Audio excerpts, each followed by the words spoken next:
Irmãos, hoje nós vamos dar continuidade ao que nós estamos estudando nesse trimestre. Estamos estudando os dons espirituais, estudamos quais são as divisões desses dons, vimos que são dons de revelação, dons de poder, e hoje nós vamos ver os 3 dons de elocução. Nós já lemos o texto áureo e a leitura bíblica em classe, que se encontra no livro de 1 Coríntios, no capítulo 12 e o capítulo 14. Nosso objetivo nessa manhã é apresentar esses dons de elocução. Os tópicos das lições têm 3 objetivos, nós temos 3 tópicos. No primeiro tópico da nossa lição, nós vamos expor biblicamente o dom de profecia. No segundo, explicar o dom de variedade de línguas. E no último tópico, examinar o dom da interpretação de línguas. Nós, ao longo desse trimestre, estamos nos debruçando sobre os dons espirituais, e o ponto central da lição de hoje é nós observarmos que os propósitos dos dons, a finalidade dos dons, o objetivo dos dons de elocução são para edificar, exortar e consolar a igreja de Deus. Nós, ao longo desse trimestre, estamos nos atendo aos dons espirituais e aos dons ministeriais. Acerca dos dons espirituais, hoje vai ser a última lição desse trimestre que nós vamos tratar. Então, nós vimos dos dons espirituais até hoje 6 dons. Nós vamos ver mais 3, inteirando 9, e depois, a partir da próxima lição, nós vamos entrar na área dos dons ministeriais. Nós agora vamos meditar um pouquinho nestes dons espirituais, os 3 últimos dons espirituais que nós temos para analisar. E já de cara, já de início, nós vamos colocar aqui quais são esses dons que nós vamos estar analisando hoje. Primeiro, o dom de profecia, o dom de variedade de línguas e o dom de interpretação de línguas. Então, vai ser esses 3 dons. Antes de nós prosseguirmos nessa lição, nós vamos recapitular um pouco do que nós já vimos. Mas nessas 2 últimas lições que nós estudamos anteriormente, nós vimos os dons espirituais divididos em 2 blocos. Primeiro, os dons de revelação, e depois os dons de poder. Então, os dons de revelação, nós temos 3 dons, e os dons de poder, nós temos também 3 dons, e agora os de elocução, também 3 dons. Para nós recapitularmos um pouco, eu vou perguntar aos irmãos quais são esses dons. Primeiro, os dons de revelação. Quais são os dons de revelação, irmã? A irmã está lembrada? Esses 3 dons agora que nós vamos estar vendo, que são os dons de profecia, dons de variedade de línguas e dons de interpretação das línguas, são chamados ou classificados em dons de elocução, são chamados de dons de elocução. Primeiro, nós vimos os dons de revelação. Por que são chamados de dons de revelação?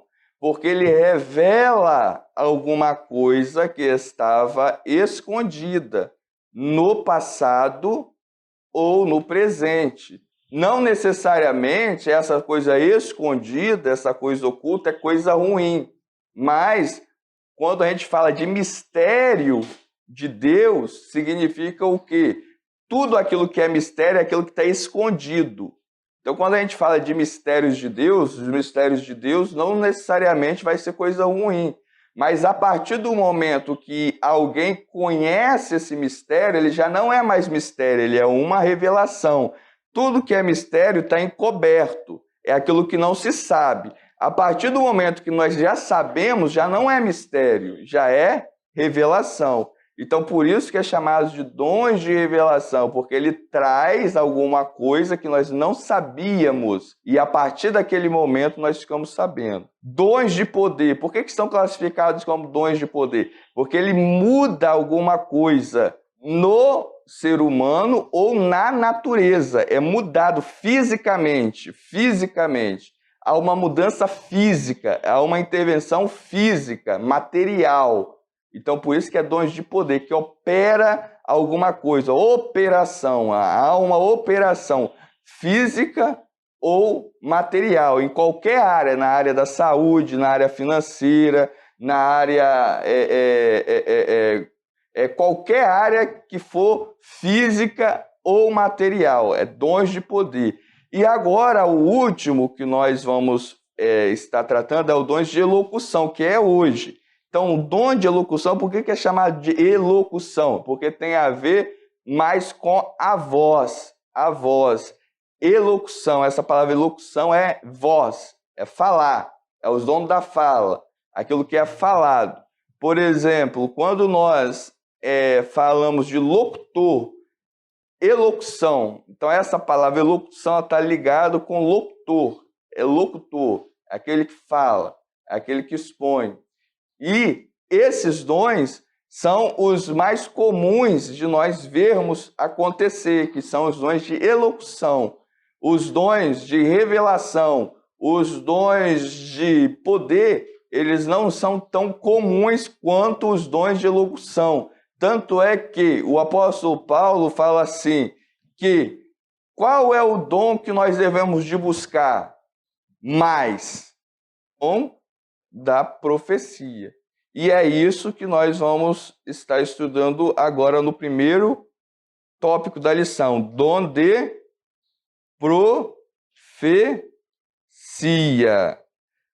Primeiro subponto é uma pergunta.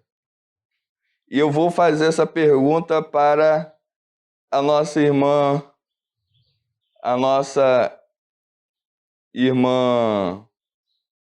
Ana. O que é o dom de profecia? Mas aqui, por exemplo, igual a irmã falou, né? Da pessoa saber já o que está acontecendo.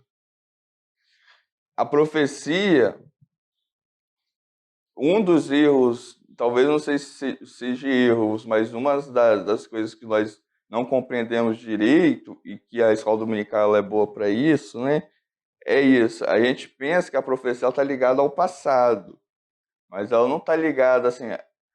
Eu já sabia da vida do fulano, aí eu vou lá e profetizo. Não, não é isso. A profecia, ela está ligada ao futuro.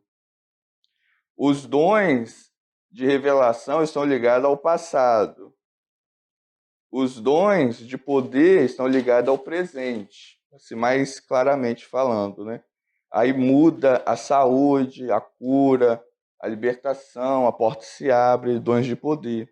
Os dons de elocução estão ligados mais ao futuro ou também ao presente, como a gente vai ver nos outros. Mas especificamente o dom da profecia, ele não vai revelar propriamente dito ato oculto da vida de alguém, como muitos pensam. Pelo contrário, ele vai trazer luz para o futuro e não para o presente ou o passado. Então a profecia, ela tem uma característica mais para o futuro, para a vida que segue adiante. Por exemplo, a profecia, ela é uma fala que quem fala entende o que está falando e quem ouve, ou seja, para quem a profecia está sendo direcionada, também entende o que está sendo dito. O Espírito Santo, ele clareia a mente da pessoa para entender a mensagem. Então, é uma mensagem inteligível. Não existe uma profecia que você fala e a pessoa não entende. Então, não é profecia. A profecia, ela é entendida.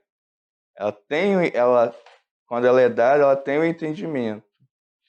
Agora, baseado nisso, irmã Ilândia, ela é importante porque durante a nossa caminhada cristã, aqui na Terra, nós ouvimos três vozes, sempre. Isso aí é sempre.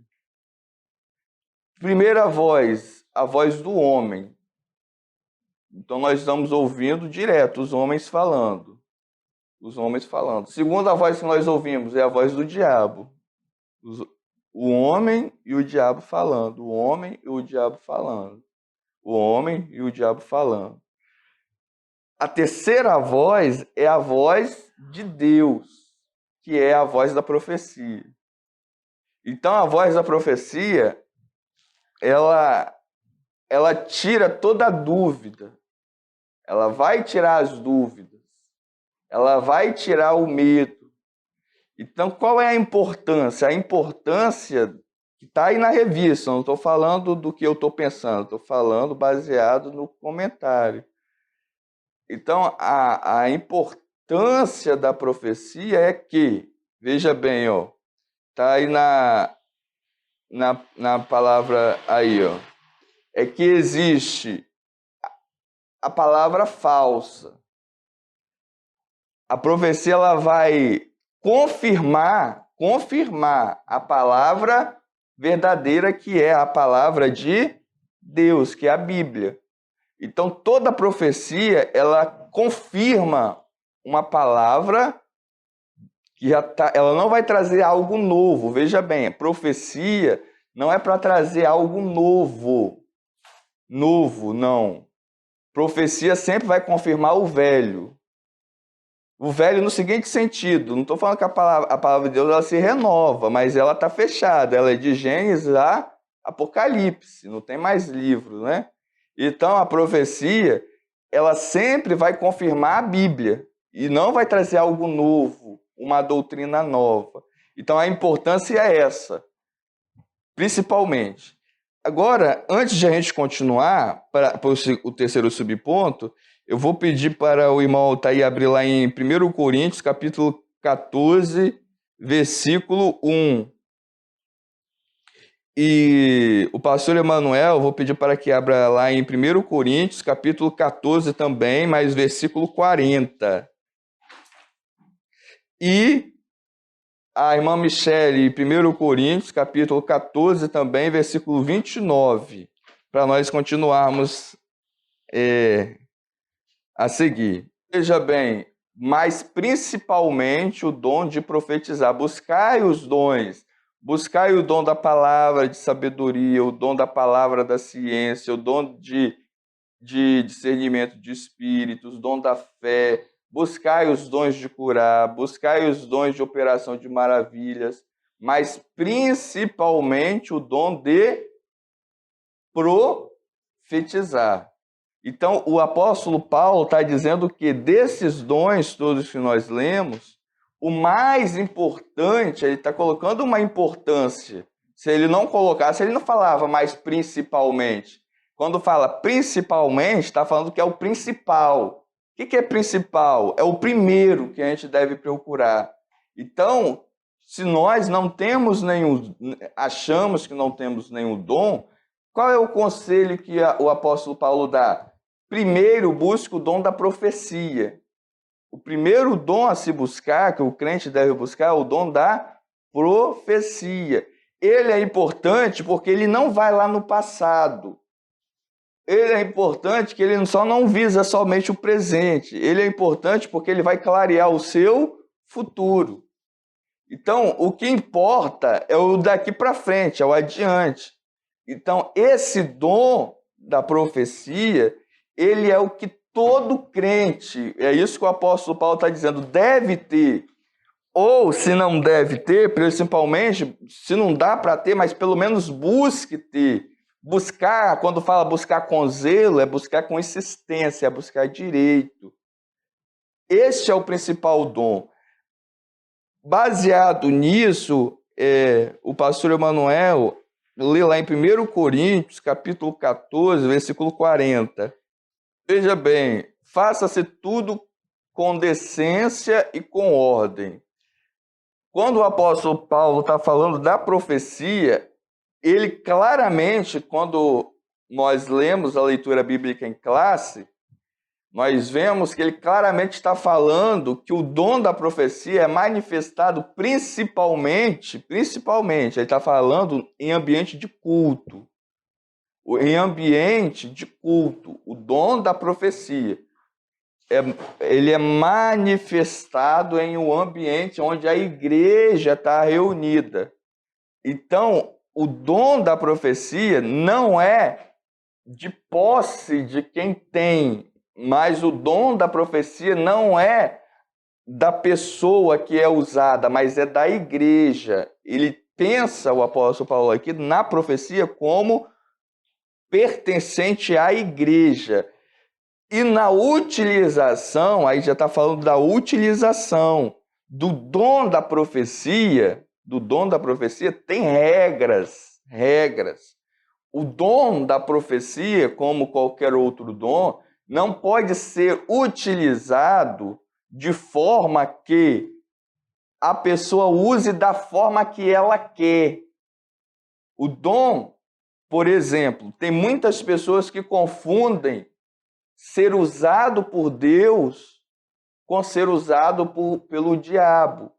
Quando os demônios entram na vida de uma pessoa, eles anulam, é como se eles fossem na tomada da consciência e tirasse a tomada da consciência do bocal, da energia, da tomada.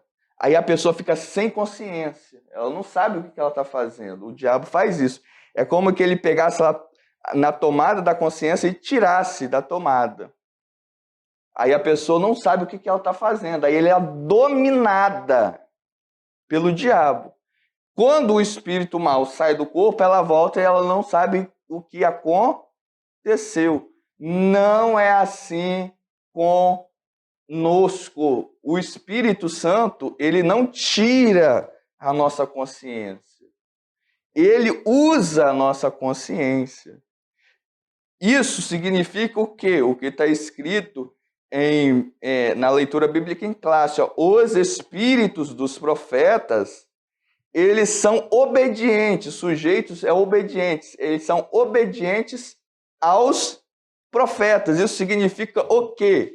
Significa que quando Deus usa uma pessoa, essa pessoa que Deus usa, Deus não tira dela o espírito dela, ou seja, o espírito dela continua funcionando, a mente dela continua funcionando. Isso tem duas pessoas dentro do corpo, que é o Espírito Santo e que é o espírito humano, mas o Espírito Santo, ele não anula, ele não passa por cima do espírito do homem.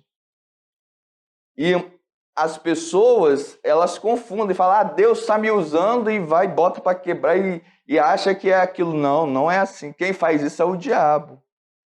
Então o homem, ele tem consciência, o homem de Deus, do que está acontecendo. Por isso que há ordem, porque se não fosse assim, não haveria ordem. E a ordem que o apóstolo Paulo coloca, veja bem, está justamente onde nós lemos na leitura em classe. Não está toda, mas olha bem. Que fareis, o que nós vamos fazer quando nos ajuntamos? No versículo 26. Olha, vocês devem ter salmo, doutrina, revelação, língua, interpretação, e tudo deve ser feito para crescimento, edificação, para crescimento. Então, quando nós vemos coisas estranhas acontecer, aquilo que não é para crescimento, que é para a destruição, não é de Deus. Tudo que acontece no ambiente de culto, que gera confusão, que gera briga, que gera discórdia, não é de Deus. Porque no culto é tudo para edificação, para crescimento. Depende. Pode ser falta de ensinamento, porque a verdade é quando Deus ele está na pessoa, a pessoa ela não é uma pessoa triste, ela não é moribunda, ela quer louvar, ela quer expressar. E como que nós expressamos? Jesus disse assim, que quando o Espírito Santo vir, de nós correria rios de água viva. Isso significa que nós vamos transbordar, como nós fôssemos o vaso e o azeite ele não para, ele continua jorrando, ou seja, jorrar é passar para fora, ou seja, sair do corpo. Então, nós expressamos, há uma expressão. E se nós dermos vazão para a expressão, quando nós estamos felizes, o que nós fazemos? Rimos. Uns demonstram a sua emoção como? Com riso, começa a rir. Outros começam a chorar. Outros começam a pular.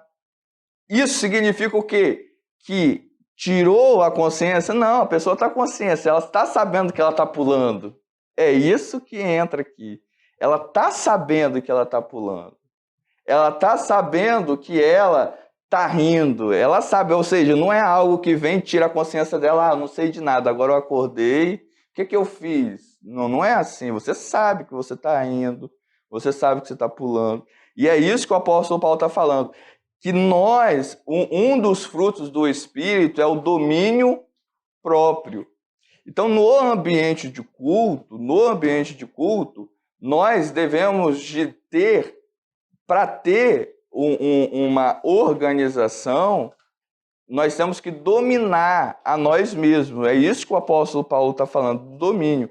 Mas, por exemplo, quando uma pessoa pula, é ela ou o diabo? Depende, pode ser ela, assim, meninice, ou seja, pessoa muito menina, pode ser do sentimento humano, para demonstrar que eu tenho poder, aí eu vou lá e começo a fazer, mas talvez nem diabo é a pessoa mesmo querendo passar uma de muito espiritual.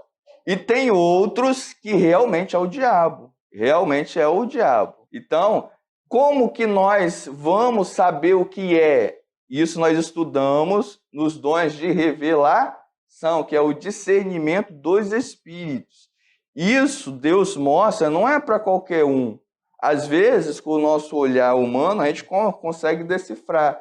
Mas, em muitos casos, somente quem tem um dom que Deus deu, mostrou uma visão ali é do inimigo, que vai discernir isso daí. Mas, na maioria das vezes, não é Deus, com certeza. Ou é o próprio homem, ou é a influência maligna mesmo. Mas pode ser Deus? Pode ser Deus, porque às vezes a pessoa não consegue dominar, mas o que acontece nesse caso? É o que está acontecendo aqui com Paulo. Aqueles ali que Paulo está falando eram crentes de verdade, era Deus que usava. Mas o apóstolo Paulo está falando que, olha, vocês têm que se controlar. Não era Deus? Era Deus. Mas o apóstolo Paulo está falando assim, é Deus sim, mas tem que ser tudo na decência e na ordem. Então, quando é Deus, a pessoa pode extravasar? Pode. É o que aconteceu em Corinto. Quando é o homem, extravasa. Quando é o inimigo, extravasa. Deu para entender? Então, a ordem aqui não é se é Deus ou se não é. Mesmo sendo Deus, tem que ter ordem. Deu para entender?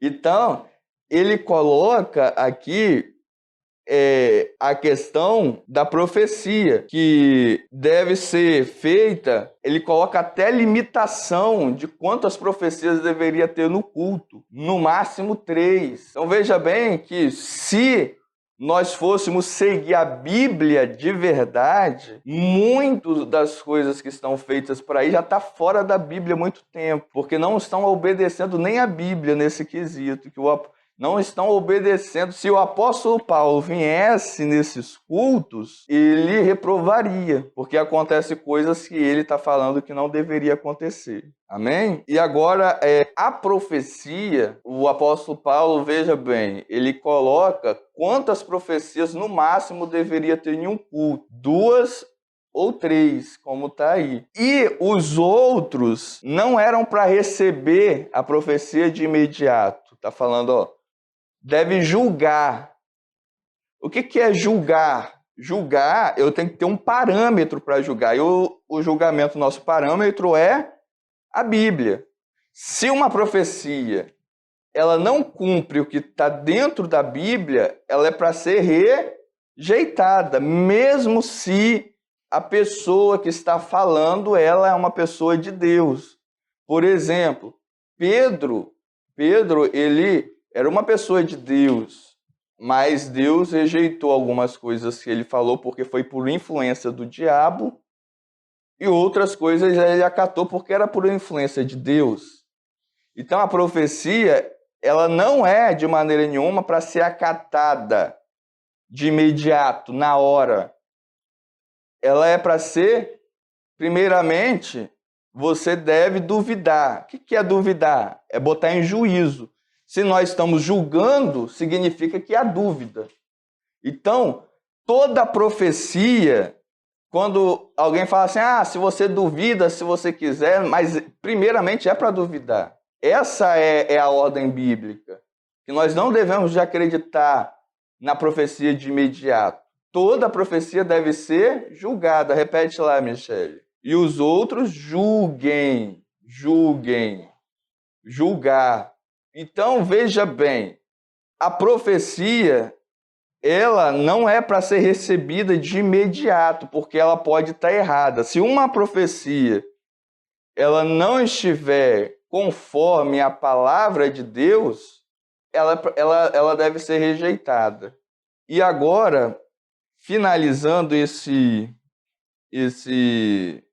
terceiro ponto, para me passar a oportunidade para os irmãos também, qual é o propósito da profecia? Se de acordo com a Bíblia, não estou falando de acordo com o que eu penso, que todo mundo pensa, estou falando de acordo com o que a Bíblia diz. É para 3 coisas. É para edificar, edificar é crescer, é para fazer crescer. Depois, para consolar. O que é consolar? É quando a gente está revoltado, é quando a gente está inconformado. Aí ela vem e apaga aquilo ali, e consola. E a outra coisa, para edificar, para consolar e para exortar. O que é exortar? A gente está em um caminho e ela diz assim, se você seguir esse caminho, aí é visando o futuro, não vai ser legal. Ajusta o seu caminho. Então, a exortação está ligada mais ao futuro. O consolo está ligado àquelas sensações presentes. E o crescimento, a edificação, está ligado também ao futuro. Então, a profecia ela parte do presente para o futuro. Principalmente por causa do objetivo dela, do propósito. Essa palavra propósito é objetivo. Qual é a finalidade? Qual o objetivo? É para que o nosso presente ele seja consolado por causa de existência de algum problema e para que o nosso futuro seja de sucesso, que é a edificação, que é o crescimento, e a exortação, que é o ajuste de caminhada. Amém? Agora, muito boa colocação que o pastor colocou aí da parte da elocução. Que o profeta, ele fala aquilo que ele ouviu, ou aquilo que ele viu, e não aquilo que ele quer falar. Muitas pessoas, por exemplo, é um erro muito grande, irmãos, muito grande, quando nós aprendemos isso aqui que o pastor Manuel acabou de falar, e a gente fica... Agora está acabando isso, mas teve uma época, um tempinho atrás aí, que tinha uma moda de falar, eu profetizo isso, eu profetizo aquilo, eu profetizo isso, eu profetizo aquilo. Tem hino falando, eu profetizo, É errado. É errado. Porque profecia não é aquilo que você sente, profecia não é aquilo que eu quero. Profecia é uma mensagem que a pessoa recebe e ela tem que falar de acordo com o que ela ouviu ou com o que ela viu. Como que eu vou falar, eu profetizo isso se é o meu sentimento? não é aquilo que eu quero. Exatamente. Então não é isso. Porque quando Deus levanta uma pessoa para falar em mistério, é a profecia. Exatamente. Outra coisa é os objetivos da profecia. O pastor Emanuel trouxe aí a definição, né, da profecia do Antigo Testamento, que é o que nós devemos de ter. No Antigo Testamento, a profecia ela tinha o peso da Bíblia, ou seja, da palavra de Deus. Hoje não. Hoje a profecia, como nós vimos, ela deve ser julgada. Ela não pode ser creditada de imediato, ela tem que ser julgada. E qual é o objetivo? Ou seja, profecia que coloca regra na igreja, que vem colocar regra, ela deve ser descartada, porque não é o objetivo da profecia, não é colocar regra na igreja. Não é esse. Nenhuma profecia hoje pode botar regra na igreja, porque a regra já está dada, está aqui. A regra é o que está dentro da palavra de Deus. Essa é a regra. Então, toda profecia que vem colocar regra, ela já não é de Deus. Pode descartar. Profecia que visa, por exemplo, igual essa que o pastor Emanuel falou aí, coisas muito pessoais, igual um casamento, ela deve ser muito bem analisada, porque na maioria das vezes a gente não vê isso na Bíblia acontecer, principalmente no Novo Testamento. Então tem que ter muito cuidado com isso. Geralmente, profecia, por exemplo, a nação brasileira. Não, a profecia não é para a nação brasileira. Igual a gente vê muitos aí, eu recebia várias vezes, assim, WhatsApp com profeta falando do Brasil, falando da Argentina, falando do mundo. Irmãos, a profecia, a Bíblia, de acordo com a Bíblia, quando a gente lê, a profecia é para a igreja, local. Por exemplo, quando o apóstolo Paulo não, dizendo melhor, quando das 7 cartas às igrejas da Ásia, a igreja de Pérgamo, a igreja de Filadélfia, não é a igreja do mundo. A profecia, geralmente, ela é para uma igreja local, por exemplo, para essa igreja aqui, e não para as igrejas do Brasil. Não existe isso. Deu para entender? Não é para todos, é para a igreja local. Outra coisa que a gente tem que ter muito cuidado também, que pegando o exemplo da irmã Ana, trazendo aqui, porque é isso, irmã Ana, que a gente acredita muitas das vezes, é o seguinte, que a profecia, o interesse de Deus na profecia é para a igreja local. Ele, por exemplo, não vai, de acordo com o que nós estamos vendo aqui, a gente não vê um profeta da igreja de Corinto indo profetizar lá na igreja de Éfeso. Não existe isso. Então, a igreja, ela tem o seu profeta, ou seja, nós aqui não conhecemos aos outros, se ou não, conhecemos aos outros.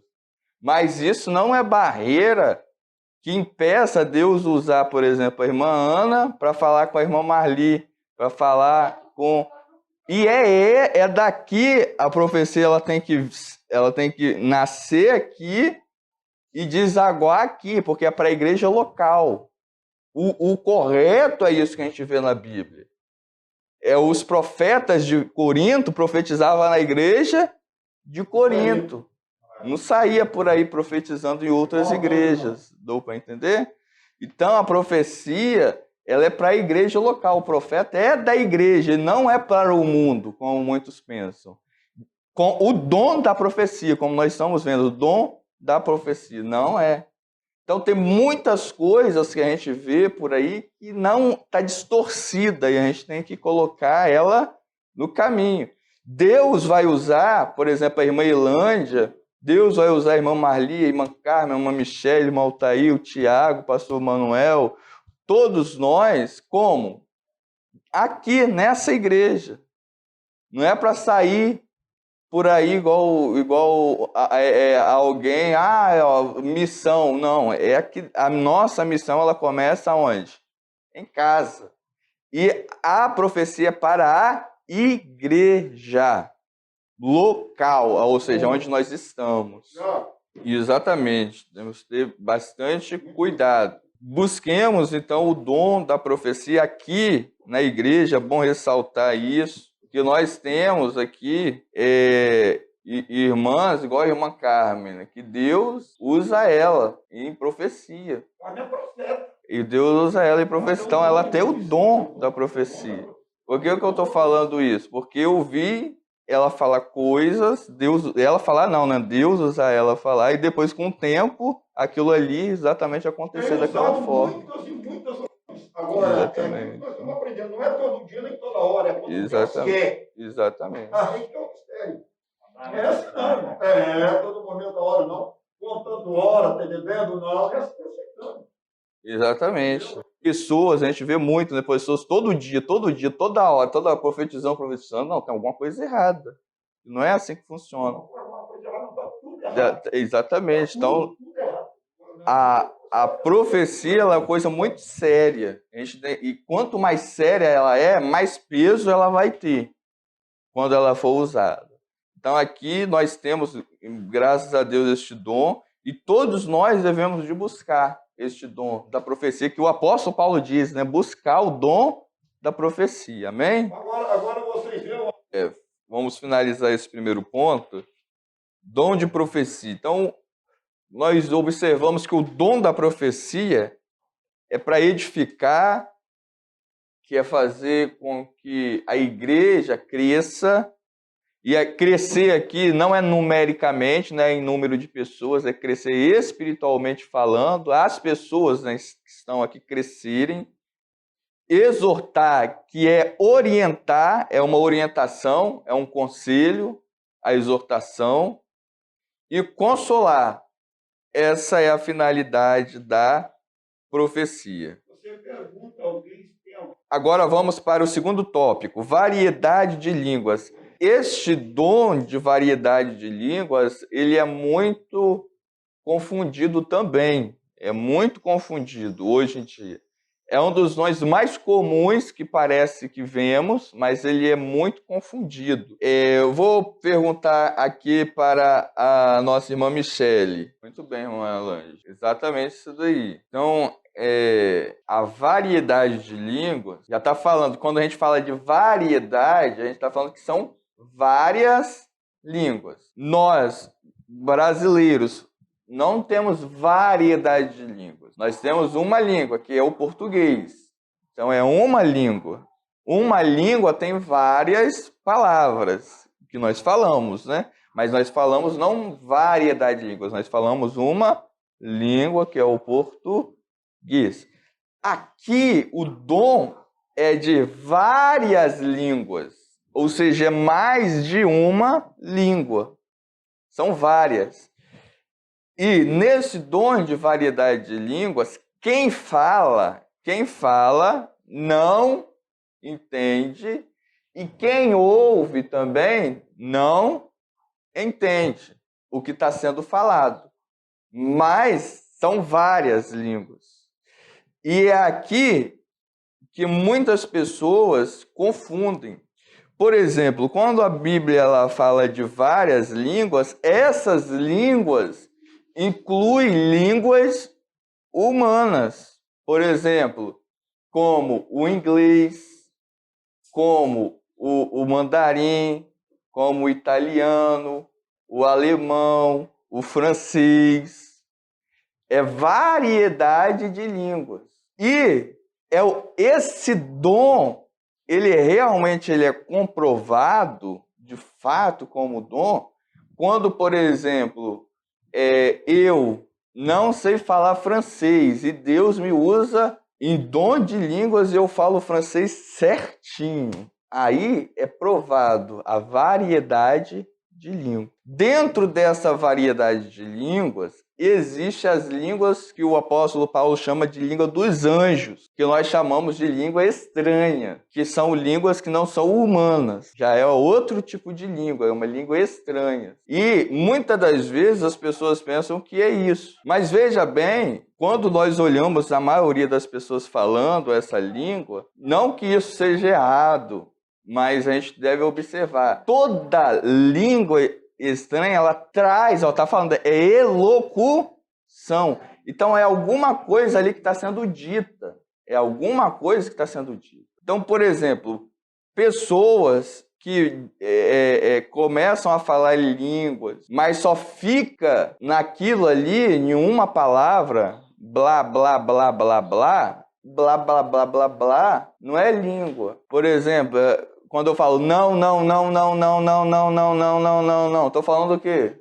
Deu para entender? Então, a variedade de língua traz uma mensagem. Uma mensagem não é uma palavra só. Pode ser. Às vezes Deus fala só uma palavra e acabou. Mas na maioria das vezes não. É uma mensagem. Uma mensagem não se faz com uma palavra. Então essas coisas a gente tem que ter em mente.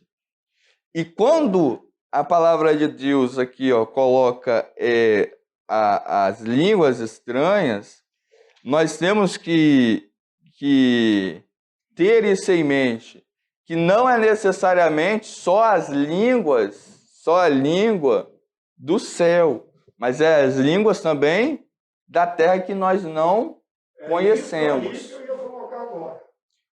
Línguas também que nós não conhecemos, mas que podem ser da terra também. Então, quando isso é testificado, quando isso realmente acontece, e realmente acontece. Por exemplo, o pastor Emanuel, ele trouxe aqui alguns exemplos. Tem um exemplo muito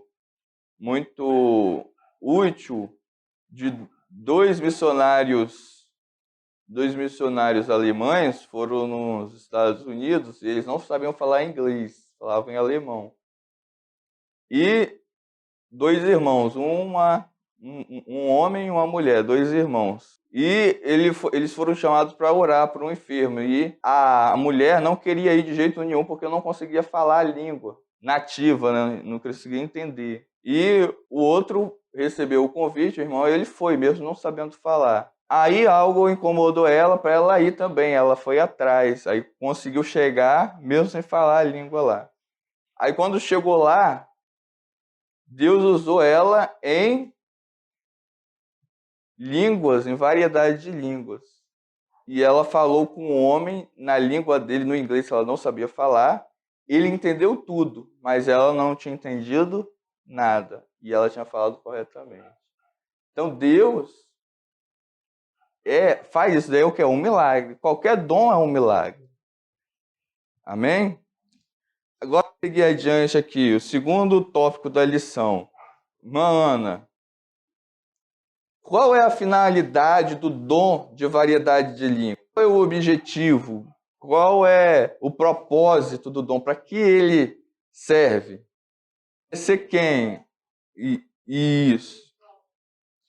O dom de variedade de língua só falar em línguas estranhas, só línguas estranhas, não edifica a igreja, porque nós não entendemos.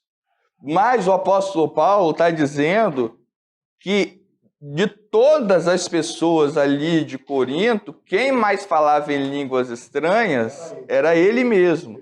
Só que ele não falava em línguas estranhas nos cultos. Ele falava nas orações particulares dele. Exatamente. Porque no culto, ninguém vai entender o que ele está falando. Agora você entende bem. No mundo tem crente, tem católico. E na verdade, nem nós entendemos o que está sendo falado. Por exemplo, se eu começar a falar em línguas estranhas aqui, ninguém vai entender. Perguntar o que é. Não sei. Ninguém vai saber o que está sendo dito. Isso tem algum proveito? E ninguém saber o que está acontecendo ali? Não tem proveito. Então, a língua estranha, primeiro, ao contrário dos outros dons, Primeiro, ela serve para nós mesmos, para quem fala. Para quem é importante a língua estranha? Primeiro, para quem fala é importante. Por quê? Porque a língua estranha é uma fala do próprio Espírito de Deus falando por nós. Então, a língua estranha é como se o Espírito Santo estivesse orando no nosso lugar, falando com o próprio Deus. É proveitoso para quem fala, edifica a quem fala, o falante. O falante sabe o que está sendo dito? Não. Também não. Mas edifica quem está falando. Porém, a língua estranha não edifica a igreja, ou seja, não tem proveito para a igreja. Para a igreja não há proveito na língua estranha. Há proveito para quem fala. Agora, quando que a língua estranha, de acordo com Paulo, pode ser dita ou falada no culto? Quando há o próximo dom, que é o dom da interpretação, que a gente vai ver no final. Então, aí sim. Agora, veja bem, vamos ler lá na leitura bíblica em classe, rapidamente, o versículo 27. Quem achar aí, irmãos, pode ler, por favor. Veja bem, então, no caso das línguas estranhas, o que o apóstolo Paulo fala? Fala que, na regra que o Paulo está colocando aqui, é que quando fosse falado a línguas estranhas no cultos, falasse 2 ou 3 pessoas e uma por vez. Ou seja, acabou de falar aqui, fala ali, acabou de falar aqui, fala cá. Por vez. E que haja, e agora a outra parte, e que haja intérprete, porque o intérprete vai fazer o quê? Vai fazer com que aquela mensagem ela seja entendida por todo mundo. Certo. Nós temos que ter muito cuidado com isso, porque às vezes os impulsos faz a gente exagerar. E o apóstolo Paulo, ele dá para nós esta orientação. Agora, irmãos, veja bem, nós falamos, né, da variedade de línguas, falamos do que é, qual é a finalidade, que é para exortar. Agora, a atualidade. Por exemplo, será então que o culto, nenhum culto pode ser falado línguas estranhas? Por exemplo, os cultos que nós temos, por exemplo, de oração, é para buscar o Espírito Santo. É uma oportunidade para a pessoa falar línguas estranhas. Exatamente. O culto de oração, a consagração, é o que é a busca pelo Espírito Santo, o batismo com o Espírito Santo. Então, nesses cultos de oração, que é culto de joelho, né? Não é a hora que a gente, o momento que a gente está de joelho orando. Nesse momento é o momento de quê? De nós falarmos em línguas estranhas, de buscar o Espírito Santo, de se buscar os dons espirituais, exatamente. Não é o culto público. Só para os crentes mesmo. Exatamente, isso aí. É o culto aonde nós oramos, ou seja, é dedicado ao quê? A reunião de oração, é um culto de oração. Então é dedicado para isso, para buscar. Então tudo tem o quê? A hora, tem o momento, tem a circunstância certa. A Bíblia diz, o próprio apóstolo Paulo fala, né, não extinguais o espírito, mas quando o culto, ele é o culto normal, igual o pastor falou aqui, o culto público, esse culto é para edificar, é para exortar, é para consolar. Então, como que vai ter edificação se todo mundo começar a ficar falando ao mesmo tempo? Não tem como. Então, esse momento em que todos estão falando ao mesmo tempo com Deus, é o culto de oração, quando nós oramos a Deus. Amém? Eu vou passar a palavra para os irmãos agora, e nós fechamos nesse segundo tópico, dizendo o seguinte, que o dom de variedades de línguas é tão importante para a igreja quanto os demais.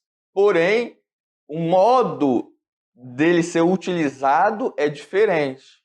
Todos nós aqui devemos de buscar o dom da profecia, o dom das línguas estranhas, porém devemos de saber usar e quando usar, da maneira correta, né? A gente está aprendendo a utilizar aqui.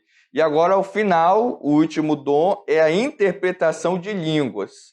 A interpretação de línguas, já está falando, precisa de ter uma outra língua sendo falada, como o pastor Emanuel já citou o exemplo aqui de quando Deus usa alguém em língua estranha e levanta outro para interpretar aquela língua. Então, é isso, interpretação é isso. Veja que não é tradução da língua, não vai traduzir, não vai falar a mesma coisa que a língua estranha está sendo falada. Não, não é isso, é interpretar aquilo que está sendo falado. Ou seja, a língua pode estar falando de um jeito, mas a interpretação pode falar aquela mesma mensagem de um outro jeito, porque é interpretação e não tradução. Se fosse tradução, tinha que ser da mesma maneira, mas interpretação, a palavra mesmo já diz que ela vai trazer a interpretação, a explicação daquilo que está sendo dito. A diferença entre dom de interpretação e o dom de profecia, a diferença, eu vou perguntar aqui para a irmã Ana. Dom de profecia, a pessoa que está recebendo, ela já entende o que está sendo dito e ela fala aquilo que ela está entendendo. O dom de interpretação, a pessoa ela vai ouvir humanamente falando, alguém falando, e vai interpretar aquilo que está sendo dito. Porém, não significa que a pessoa que está interpretando, ela está entendendo aquilo que está sendo dito, mas é o próprio Espírito Santo que está interpretando e não a pessoa. Deu para entender? Então, nos dois casos, são o quê? São praticamente a mesma coisa, porém há essa diferença. Amém? Então, o dom de interpretação de línguas, ele é importantíssimo para o uso da língua estranha na igreja. Porque para que haja sentido da língua estranha no culto, é preciso que haja a interpretação, para que realmente a língua estranha faça o quê? Algum sentido dentro de um culto. Amém, irmãos? Eu vou perguntar agora, tem alguma dúvida em relação a esse tópico aqui? Vamos finalizar, que temos só menos de 10 minutos. Conclusão, então, irmãos, vamos concluir aqui. Nós, nessa lição de hoje, nós vimos 3 dons, chamados de dons de elocução. O primeiro dom que nós estudamos foi o dom de profecia, e vimos que o propósito do dom de profecia é edificar, exortar e consolar. O segundo dom foi o de variedade de línguas, e nós vimos que o dom de variedade de línguas é tão importante na igreja quanto os demais dons também são importantes. Não significa que não seja, porque às vezes a gente pode pensar, então não é para falar no culto, não é importante. Não, claro que é importante, só que tem o contexto exato para se utilizar o dom. E por fim, o dom de interpretação de línguas, ele, para que a língua estranha ganhe sentido no culto, é importantíssimo o dom da interpretação, para que todos sejam edificados, exatamente. Então, ainda que haja muitas pessoas em diversas igrejas que não aceitem o batismo com o Espírito Santo e os dons espirituais, nós, como cristãos, crentes em Jesus Cristo, pentecostais, cremos que Deus continua abençoando cada um de nós com as suas dádivas, com os seus dons, com os dons. Portanto, nós não podemos desprezar o dom de profecia, o dom de línguas estranhas e nem o dom da interpretação. Porém, devemos de fazer tudo conforme a Bíblia Sagrada nos orienta, com sabedoria, com decência e com ordem. Agindo dessa forma, Deus usará os seus filhos para que sejam portadores das manifestações gloriosas dos céus. Então, nós devemos de continuar buscando. Quem tem o dom deve zelar pelo dom que Deus deu, pelo dom que Deus confiou Então, zela daquilo que Deus deu. Se não tem, busque com zelo. Busque a Deus, principalmente esses dons dessa categoria de